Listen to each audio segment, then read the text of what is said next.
तो बच्चों पुणे के अंदर सीओईपी के बाद कोई कॉलेज का नाम आता है तो वो आता है पीआईसीटी पुणे का। ये एक बहुत ही बढ़िया इंजीनियरिंग कॉलेज है जहाँ से आप अपना इंजीनियरिंग का जो डिग्री है वो कंप्लीट कर सकते हो। साथ ही में यहाँ पे जो आपको प्लेसमेंट्स है वो भी एकदम नेक्स्ट लेवल जो है वो मिलते हैं। अब इस कॉलेज में एंटर होने के लिए एंड एडमिशन लेने के लिए हमें कितना परसेंटाइल लगेगा जानेंगे हम इस वीडियो में। इस वीडियो में मैं आपको एमएसटी सीईटी का जो परसेंटाइल एंड रैंक वो तो बताऊंगा ही, साथ ही में अगर आपको जेई मेन से इस कॉलेज में एडमिशन लेना है तो आपको कितने परसेंटाइल या फिर कितना रैंक लगेगा जानेंगे डिटेल में हम इस वीडियो में, ताकि आपका सारा कंफ्यूजन जो है वो दूर हो जाए। एंड ऐसे इन्फॉर्मेटिव वीडियोस के लिए गाइस आप चैनल को सब्सक्राइब भी कर सकते हो ताकि आपको टाइम पे सारी जो इंपॉर्टेंट इन्फॉर्मेशन है वो मिलती रहे। तो सबसे पहले मैं आपको इस कॉलेज का जो सीट मैट्रिक्स है वो दिखाता हूँ, जिससे आपको पता चलेगा कि जो सीट डिस्ट्रीब्यूशन है वो कैसा है एंड जेई मेन से कितनी सीट्स यहाँ पे जो है वो भरी जाती है। तो आप देख सकते हो यह है कंप्यूटर इंजीनियरिंग का सीट मैट्रिक्स। 240 का यहाँ पे इंटेक है, तो बच्चों बहुत सारा क्राउड रहेगा। एंड मैं अभी कॉलेज में विजिट किया था तो गर्ल्स बॉयज़ का जो रेशो है वो भी काफ़ी अच्छा है इस कॉलेज में। 156 सीट जो है वो महाराष्ट्र स्टूडेंट्स के लिए जो है वो रिजर्व रहेगी। बाकी 36 सीट्स यहाँ पे जो है वो जेई मेंस के स्कोर पे जो है वो फिल की जाती है। 48 सीट्स यहाँ पे इंस्टीट्यूट सीट्स है, तो आप इसके लिए भी जो है वो ट्राई कर सकते हो, बट यहाँ पे काफ़ी लोचे वगैरह होते हैं। यहाँ पे कैसे अप्लाई वगैरह कर सकते हो वो मैं आपको आने वाली वीडियोज़ में बताऊँगा, तो वो देखते रहना, इससे भी आपको फ़ायदा हो सकता है, बट यहाँ पे आपको ज़्यादा फीस जो है वो लगती है। बाकी आप कैटेगरी वाइज कितना डिस्ट्रीब्यूशन है आप वीडियो को पॉज करके देख सकते हो। और एक चीज़ बताना चाहूँगा इस कॉलेज के बारे में, पहले यहाँ पे बस 3 ही ब्रांचेस हुआ करती थी, कंप्यूटर, आईटी एंड ईएनटीसी, तब मुझे ये कॉलेज बहुत अच्छा लगता था। अब यहाँ पे और 2 जो ब्रांचेस है वो ऐड कर दी है, एक है एआईडीएस एंड एक है इलेक्ट्रॉनिक्स एंड कंप्यूटर इंजीनियरिंग, जिससे टोटल यहाँ पे 5 ब्रांचेस जो है वो हो चुकी है। इन दोनों ब्रांचेस का इंटेक तो कम है, बट लग रहा है कि आगे जाके जो है वो बढ़ सकता है, जिससे आगे जाके प्लेसमेंट में भी इफेक्ट हो सकता है। बट क्या इफेक्ट हो सकता है मैं आपको वीडियो के आगे बताऊंगा, बट ये इन्फॉर्मेशन आपको पता रहना चाहिए कि यहाँ पे और 2 ब्रांचेस भी है, तो उनका कट ऑफ कितना है वो भी हम देखेंगे। तो सबसे पहले हम स्टार्ट करते हैं एमएसटी सीईटी के कट ऑफ से एंड फिर हम जेई का कट ऑफ जो है वो चेक करेंगे। इसके अलावा गाइज अगर आपको कॉलेजेस के कट ऑफ देखने में प्रॉब्लम आता है तो आप हमारी कॉलेजेस की लिस्ट भी जो है वो ले सकते हो। इसमें आपको महाराष्ट्र के सारे इंजीनियरिंग कॉलेजेस जो है वो मिल जाएंगे, वो भी हाई परसेंटाइल से लो परसेंटाइल तक। तो आपको ढूंढना नहीं पड़ेगा कि कौन सा टॉप कॉलेज है। अगर आपको 90 परसेंटाइल मिला है तो 90 के आसपास कौन सा कॉलेज है वो आप यहाँ पे देख सकते हो। एंड ये सारे ओपन के सीएस के कट ऑफ है, तो इससे ज़्यादा कोई भी कॉलेज का जो कट ऑफ है वो नहीं जाएगा। जो भी अदर ब्रांच का कट ऑफ रहेगा वो इससे कम ही रहेगा, तो आप इजीली जो है वो कॉलेजेस को शॉर्टलिस्ट कर पाओगे। वही अगर आपका यही प्रॉब्लम है कि यार मुझे तो मुंबई में ही एडमिशन लेना है, तो मैं क्यों पूरे महाराष्ट्र के कॉलेजेस देखूँ, क्यों पुणे के देखूँ, तो आप यहाँ पे मुंबई की लिस्ट पे क्लिक करो, मुंबई की लिस्ट ओपन हो जाएगी एंड बस आपको मुंबई के ही टॉप कॉलेजेस से लेके तो नीचे के सारे कॉलेजेस देखने को मिल जाएंगे। आप बोलोगे भाई मला तर पुणेचे कॉलेजेस हवे, तर मग तुम्ही पुणेची लिस्ट पण बघू शकता, ठीक है। यहाँ पे पुणे के सारे कॉलेजेस आपको जो है वो मिल जाएंगे। तो ऐसे करके आपको नागपुर मतलब जितने भी डिस्ट्रिक्ट है वैसे आपको कॉलेजेस की लिस्ट मिल जाएगी। इसकी लिंक डिस्क्रिप्शन में, वहाँ से आप इसका यूज़ जो है वो कर सकते हो एंड काफ़ी ईजी आपके लिए जो है वो हो जाएगा। देखते हैं कि आप 1 के एमएसटी सीईटी के कट ऑफ्स पीआईसीटी पुणे के। अब कॉलेज ऑटोनॉमस है, इसके कारण यहाँ पे स्टेट लेवल कट ऑफ्स रहेंगे। कोई भी होम यूनिवर्सिटी या अदर देन होम नहीं रहेगा, तो यहाँ पे स्टूडेंट्स को थोड़ा बेनिफिट मिल जाता है। ओपन की बात की जाए तो ओपन में फर्स्ट राउंड में 577 पे कट ऑफ जो है वो क्लोज हुआ था। अब 577 यहाँ पे आपको जो है वो देखने को मिलेगा, जो कि मतलब काफ़ी हाई मैं बोलूँगा। इस साल अगर आपका जो रैंक है वो 550 के आसपास जो है वो रहता है, तो आपको यहाँ पे एडमिशन मिलने के जो चांसेस है वो रहेंगे, बिकॉज सीएसआईटी का जो क्रेज़ है वो काफ़ी जो है वो बढ़ चुका है। नेक्स्ट है एससी। अगर आपको 497 मतलब लास्ट ईयर 4973 के आसपास जो है वो क्लोज हुआ था। इस साल अगर आपको 4800 के आसपास रैंक रहता है तो आपको इस कॉलेज में जो है वो एडमिशन मिलने के जो चांसेस है वो रह सकते हैं। हमारी एसटी कैटेगरी, तो यहाँ पे देखो एसटी में नंबर ऑफ़ स्टूडेंट्स कम होते हैं, तो यहाँ पे अगर आपको थोड़ा कम परसेंटाइल भी आ गया ना तब भी आपको अच्छा कॉलेज मिल सकता है। देखो यहाँ पे 98 99 पे मिल रहा है, एसटी का 93 के आसपास जाता है। तो अगर आपका 18 19 हज़ार 20 हज़ार के आसपास भी रैंक आता है तब भी एसटी वालों होप मत छोड़ो, आपको अच्छी कॉलेज जो है वो मिल जाएगी। फिर वीजे का आप देख सकते हो 3000 के आसपास जो रैंक है वो जाता है कैप राउंड 1 में। NT1 का आप देख सकते हो 98.83, 3 3.5 हज़ार के आसपास आपको यहाँ पे एडमिशन मिल सकता है कैप 2 3 तक, बट 1 में मिलना थोड़ा मुश्किल होगा। 3000 के आसपास इस बार अगर आपका रैंक रहेगा तो मिल जाएगा। NT2 का आप देख सकते हो 1500 के आसपास, NT3 का 1200 के आसपास क्लोज हुआ था। ओबीसी की बात की जाए तो यहाँ पे आप देख सकते हो 897 पे लास्ट ईयर क्लोज हुआ था। इस साल की अगर मैं बात करूँ तो भाई मिनिमम 850 के आसपास तो रैंक आपका जो है वो रहना चाहिए, तभी आपको यहाँ पे PICT में कंप्यूटर इंजीनियरिंग मिलेगा, नहीं तो फिर कैप 2 कैप 3 में आपको जो है वो ट्राई करना पड़ेगा। तो 850 safe score for PICT computer engineering for OBC category, तो ये आप मार्क करके रख सकते हो। SEBC का लास्ट ईयर 1262 पे जो है वो क्लोज हुआ था, बट इस साल थोड़ी अवेयरनेस बढ़ चुकी है, स्टूडेंट्स को पता चल चुका है कि SEBC कैटेगरी आ चुकी है। लास्ट ईयर पहली बार आई थी, इसलिए थोड़ा कट ऑफ जो है वो ऊपर था। इस साल कट ऑफ जो है वो बढ़ जाएगा, 1000 के आसपास जो रैंक है वो आने के चांसेस जो है वो रह सकते हैं। तो 1000 के आसपास है तो थोड़ा सेफ आप रहोगे, उसके ऊपर थोड़ा डर जो है वो लग सकता है आपको। बाकी लेडीज़ ओपन का भी यहाँ पे रहेगा, तो अगर आप फीमेल कैंडिडेट हो तो ओपन में आपको थोड़ा एक्स्ट्रा बेनिफिट जो है वो मिल सकता है। 760 या फिर 750 के आसपास रैंक रहेगा तो मिल जाएगा। बाकी आप यहाँ पे लेडीज़ फीमेल का जो है वो देख सकते हो वीडियो पॉज करके। इसके अलावा यहाँ पे EWS का जो है वो नहीं दिया हुआ है, अब देखते नीचे होगा तो हम देख लेंगे। यहाँ पे है EWS तो नहीं है, ठीक है। फिर है यहाँ पे IT का, अब IT ब्रांच भी अच्छी है इस कॉलेज की। जनरल ओपन का यहाँ पे 954 रैंक जो है वो गया था। अब देखो ओपन का कंप्यूटर एंड IT में थोड़ा बहुत डिफरेंस है, तो अगर आपको कंप्यूटर नहीं मिलता है तो आप इसके IT के लिए भी जा सकते हो। अब बहुत सारे लोग के पास आर्टिफिशियल एंड डेटा साइंस का भी ऑप्शन आ चुका है, ठीक है। तो यहाँ पे अब लोग कंफ्यूज होंगे कि IT के लिए हमें जाना चाहिए या फिर AIDS के लिए जाना चाहिए।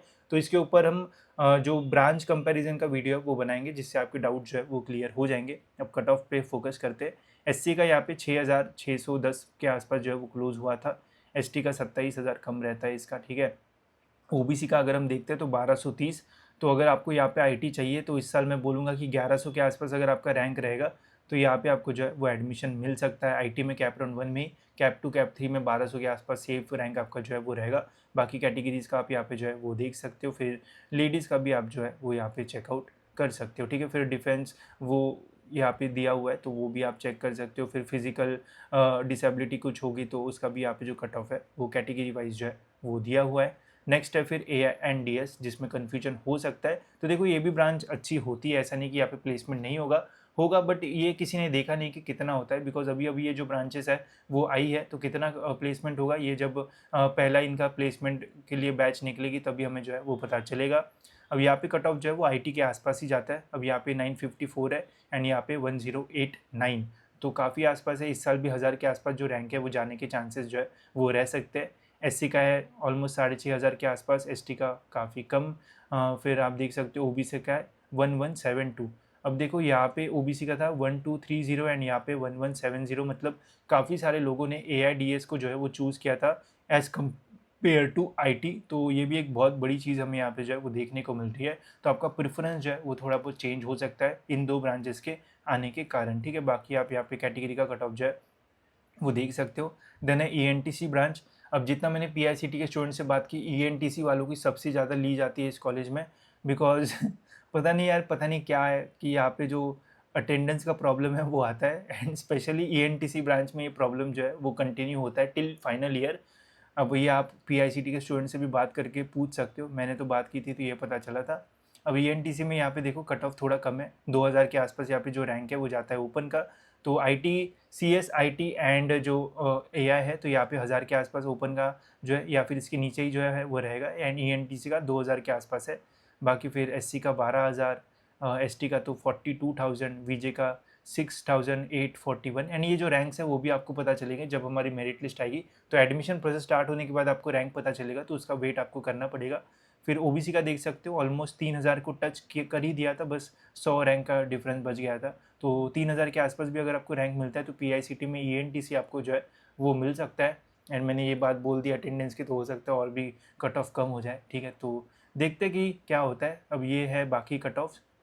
फिर अब बढ़ते नेक्स्ट एंड लास्ट ब्रांच की ओर, जो कि यहाँ की नई ब्रांच। अब यहाँ पे TFWS का इन्होंने नीचे दिया हुआ है, तो आई थिंक ये मिसप्रिंट हुआ होगा, गलती से इन्होंने जो है वो नीचे डाल दिया है। अब ये कौन सा किसका है, तो ये आई थिंक CS का होगा, ये IT का होगा। एंड पता नहीं इन्होंने नीचे पता नहीं क्या ही मिसप्रिंट कर दिया यहाँ पे। फिर यहाँ पे PICT का new branch electronics and computer engineering. तो बच्चों ये ब्रांच भी अच्छी रह सकती है आपके लिए, बट यहाँ पे भी प्लेसमेंट का पता नहीं है कि क्या होगा। तो यहाँ पे 1400 के आसपास है, मतलब PICT में जो सबसे ज़्यादा प्रेफरेंस वाली ब्रांच है वो है कंप्यूटर इंजीनियरिंग। नेक्स्ट हम यहाँ पे बोल सकते हैं कि कन्फ्यूजन है IT या फिर AIDS। नेक्स्ट है इलेक्ट्रॉनिक्स एंड कंप्यूटर इंजीनियरिंग, जो कि न्यू ब्रांच आई है।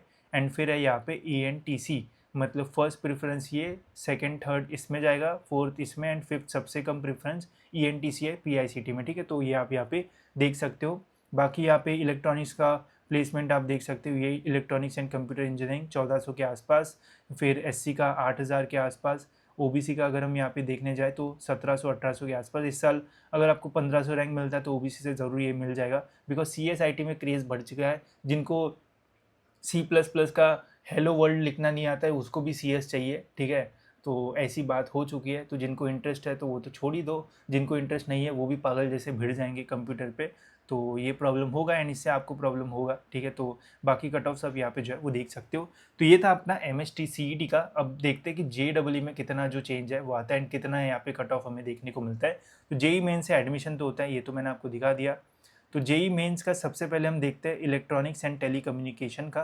तो इलेक्ट्रॉनिक्स एंड टेलीकम्युनिकेशन में अगर आपका 97 परसेंटाइल रहता है तो आपको यहाँ पे एडमिशन मिल सकता है। सीट्स कम होती है तो इसलिए कंपटीशन ज़्यादा रहेगा। लास्ट ईयर कैपराउंड 1 में 97.44 परसेंटाइल पे जो है वो क्लोज हो गया था। कंप्यूटर इंजीनियरिंग का यहाँ पे 98.87 परसेंटाइल, जो कि काफ़ी हाई है, यानी आपको यहाँ पे एडमिशन मिल सकता है। 550 रैंक, ठीक है। तो ऑल इंडिया जब CET का एडमिशन प्रोसेस स्टार्ट होगा, जब मेरिट लिस्ट रिलीज़ होगी उसमें आपका 500 के आसपास रैंक रहता है, तो PICT में आपको कंप्यूटर इंजीनियरिंग JEE मेंस के स्कोर पे जो है वो मिल सकता है। काफ़ी सारे लोग बोलेंगे भाई इससे अच्छा तो हम NIT तो ले लेना चाहिए था, बिकॉज यहाँ पे कॉलेज का कट ऑफ जो है वो हाई रहता है, ठीक है। तो एंड कॉलेज भी अच्छे हैं, ऐसा नहीं कि बुरे हैं। देन AINDS का अगर हम देखते हैं तो 799, ऑलमोस्ट 800 टच कर ही दिया था। तो इस साल भी इसके आसपास ही जो है वो रहेगा।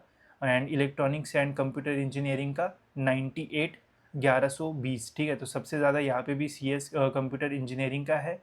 IT का है यहाँ पे 850, मतलब पहले कंप्यूटर इंजीनियरिंग, फिर AIDS, फिर है यहाँ पे IT, एंड फिर है यहाँ पे इलेक्ट्रॉनिक, मतलब सेम ही जैसे मैंने MST CET में प्रेफरेंस है, सेम वैसा ही यहाँ पे JEE में भी जो प्रेफरेंस है वो स्टूडेंट्स ने दिया है। तो ये कट ऑफ मैंने आपको JEE की भी जो है वो बता दी है। इसके अलावा देखो यार, इस साल पता नहीं ये CET सेल वालों ने क्या भांग वांग खा के ये लिस्ट बनाई, पता नहीं सॉर्टेड ही नहीं बनाई, कोई भी कॉलेज कहीं पे भी जो है वो डाल दिया है। तो इसकी मैंने सॉर्टेड लिस्ट जो है वो बनाई है एंड ये भी मैं जो है वो इस जो कट ऑफ लिस्ट मैंने अभी आपको दिखाई थी ना, इसमें ही मैं जो है वो डाल दूंगा। तो अगर आपको JEE का भी देखना है तो आप हाई टू लो इजीली जो है वो यहाँ पे देख पाओगे, ठीक है। तो ये जल्दी मैं यहाँ पे ऐड कर दूंगा। अब ये तो ये थे MHT CET के कैप 1 के। अब कैप 2 एंड कैप 3 में कितना डिफरेंस आता है तो वो भी हम एक बार चेक कर ही लेते हैं। तो ठीक है, यहाँ पे आप देखते हैं कंप्यूटर इंजीनियरिंग का, तो यहाँ पे 708, तो ज़्यादा डिफरेंस नहीं आया भाई, ठीक है। कैप 1 में पहले ही बहुत कम था कट ऑफ, कैप 2 में तो इतना बड़ा जो डिफरेंस है वो नहीं आया। कभी कभी तो जो कट ऑफ है वो भी जो है वो बढ़ जाता है। तो 577 था, यहाँ पे 708 हो चुका है। तो 100-150 रैंक का यहाँ पे डिफरेंस आता है। बट ये हर साल आएगा नहीं आएगा ये भी जो है वो थोड़ा कन्फ्यूजिंग सा जो है वो रहता है। तो आपको अच्छे से गाइड खुद को करना पड़ेगा, या फिर आप गाइडेंस भी जो है वो ले सकते हो। SC का आप यहाँ पे देख सकते हो, बाकी OBC वगैरह का भी आप यहाँ पे जो है वो चेकआउट कर सकते हो। आप पॉज करके देख सकते हो। OBC का यहाँ पे 1000 क्रॉस जो है वो हो जाता है। तो एक चीज़ आप यहाँ से जो है वो देख सकते हो कि कैप 1 में कॉलेज की जो डिमांड है वो थोड़ी ज़्यादा रहती है। कैप 2 में जो है वो कट ऑफ्स कम होने के चांसेस रहते हैं PICT के। तो आप कैप 2 तक तो जो है वो ज़रूर जा सकते हो, तो इसका जो है वो ध्यान रखना। IT का देखते हैं तो IT में भी वही सीन देखने को मिल रहा है, 1000 आराम से यहाँ पे भी जो है वो ओपन में क्रॉस हो गया। वही कैप 1 में देखते तो 1000 के नीचे था, कैप 2 में 1000 के ऊपर हो चुका है। तो कैप 2 में कट ऑफ कम होते हैं PICT के, तो ध्यान रखना। एंड आगे वाले कैप 2 एंड कैप 3 में ज़रूर ट्राई करना, तो हो सकता है आपको PICT जो है वो मिले। अगर कैप 1 में PCCOE मिलता है तो कैप 2 में PICT मिल सकता है, या फिर VIT मिलता है तो PICT आपको जो है वो मिल सकता है, ठीक है। बाकी AINDS आप देख सकते हो, ENTC आप यहाँ पे देख सकते हो। वीडियो पॉज करके आप चेक कर सकते हो, बिकॉज एक एक बताऊंगा तो वीडियो बहुत लंबा हो जाएगा। कैप 3 में देखते हैं तो कैप 3 में आप चेक कर सकते हो, कट ऑफ और भी कम हो गया। अब बोलोगे भाई ये कैसे हो गया, कैप 2 में तो 1000 था, कैप 3 में 714 कैसे हो गया। तो ये इसलिए होता है, सपोज़ करो कि आपको कैप राउंड 1 में एंड 2 में आप ट्राई कर रहे हो कि भाई अपन तो COEP ही लेंगे, अपन COEP के नीचे जाएगा ही नहीं, ठीक है। ऐसा अगर आपका मेंटेलिटी रहा तो कैप 1 एंड कैप 2 में बस आप COEP डालोगे। फिर आपको पता चलेगा भाई COEP तो मिला नहीं, अब कैप 3 बचा है, एक राउंड में अगर एडमिशन नहीं मिला तो फिर लग गए हमारे। तो फिर कैप 3 में जिनका बहुत ही अच्छा परसेंटाइल है, वो भी फिर जो है वो PICT के लिए जो है वो अप्लाई करते हैं, तो उस टाइम फिर कट ऑफ जो है वो बढ़ जाता है, ठीक है। तो इसलिए बेस्ट चांस होता है बेटरमेंट का, वो होता है कैप राउंड 2 में। इसलिए आपकी strategy cap round 1 and cap round 2 में बहुत अच्छी रहना चाहिए, तभी जाके आपको अच्छा कॉलेज मिलेगा, नहीं तो आपको जो प्रॉब्लम है वो फेस करना पड़ सकता है, ठीक है। अगर आपको मेरी पर्सनल काउंसलिंग चाहिए, अगर आपको इंटरेस्ट है, तो मैंने गूगल फॉर्म डाला है, बस इंटरेस्ट है या फिर नहीं, कोई भी वहाँ पे पैसे चार्ज नहीं किए जाएंगे। अगर इंटरेस्ट है तो येस करना, अगर नहीं है तो नो करना। वो मैंने गूगल फॉर्म डाला है, आपको डिस्क्रिप्शन में मिल जाएगा। अगर आपका इंटरेस्ट हो तो मुझे बताना, मैं ट्राई करूँगा कि आपको पर्सनल गाइडेंस जो है वो दूँ, एंड आपका एडमिशन जो है वो सही कॉलेज में बेटर परसेंटाइल पे जो है वो हो पाए। तो बाकी ये कट ऑफ्स आप जो है वो देख सकते हो, एंड ये सारी कट ऑफ्स आपको जो है वो यहाँ पे मिल जाएंगे, जो मैंने आपके साथ शेयर किया है। एंड बाकी तो मैंने डिस्ट्रिक्ट वाइज भी बता दिया है, ठीक है। तो होप्स आपको क्लियर होगा कि PICT में एडमिशन लेने के लिए आपको कितना परसेंटेज जो है वो लग सकता है। बाकी और कुछ क्वेश्चन होगा तो आप मुझे कमेंट सेक्शन में जो है वो पूछ सकते हो। फिलहाल गाइज इस वीडियो में इतना ही, मिलते गाइज ऐसी और एक इन्फॉर्मेटिव वीडियो में।